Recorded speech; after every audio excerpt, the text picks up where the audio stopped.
Stuart Smith. Thank you, Mr Speaker. It's great to have an opportunity to speak this evening on in the general debate. And there's been a lot of talk about economic performance and so on, but look, there's 80,000 more people in work than there were a year ago. But what does that mean on the ground?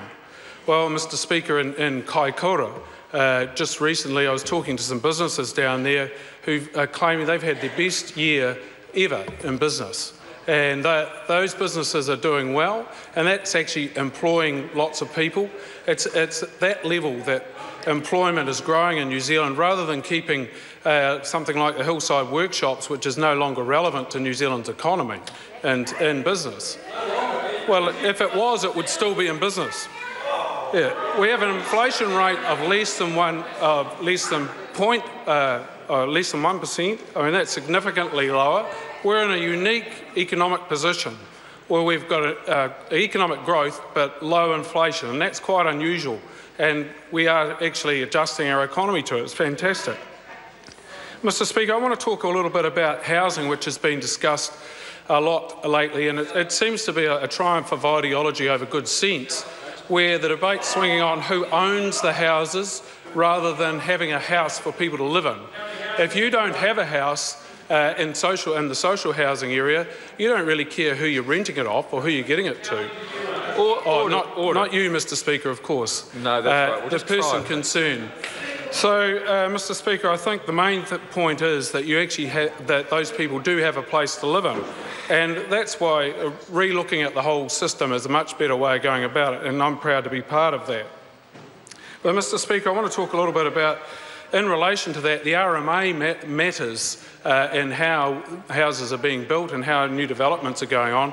And we've just recently had the Rules Reduction Task Force in my electorate going through and looking at the rules that do impact on those things, and it's quite significant. We had an hour with the councillors and council staff telling us their view on duplicative rules and rules that don't seem to make a lot of sense. And then we had builders for an hour, general public for an hour, the people who help through resource consents, those consultants, and architects and engineers. And it was amazing the stuff that came out in that. And I'm sure that we're going to get some really significant gains out of that. It's the little things, for example, that wind builders up. The test and tag rule, where when you go and buy an extension cord or a power tool at the local hardware store, you can take it home and use it, but if you want to take it onto a building site, it's got to be tested and tagged before you can use it. And then in 3 months' time, you have to use it again. There's no moving parts in that. Now, the fifth warning the members had.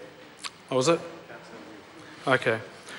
So if we have to use a test for our cars, have a 3-year warrant for a brand new car, and to have an extension cord that only has a life, as far as the test goes, for 3 months doesn't seem to make any sense at all to me.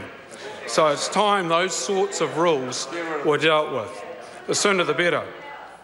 One of the other things that comes out of that, Mr Speaker, is that 170 planning documents in New Zealand across 78 councils. But in Scotland, which has 5.3 million people, about the similar size to New Zealand, it only has 37 planning documents. So clearly we have a much more complex local government environment in which to work under, and that is causing some issues.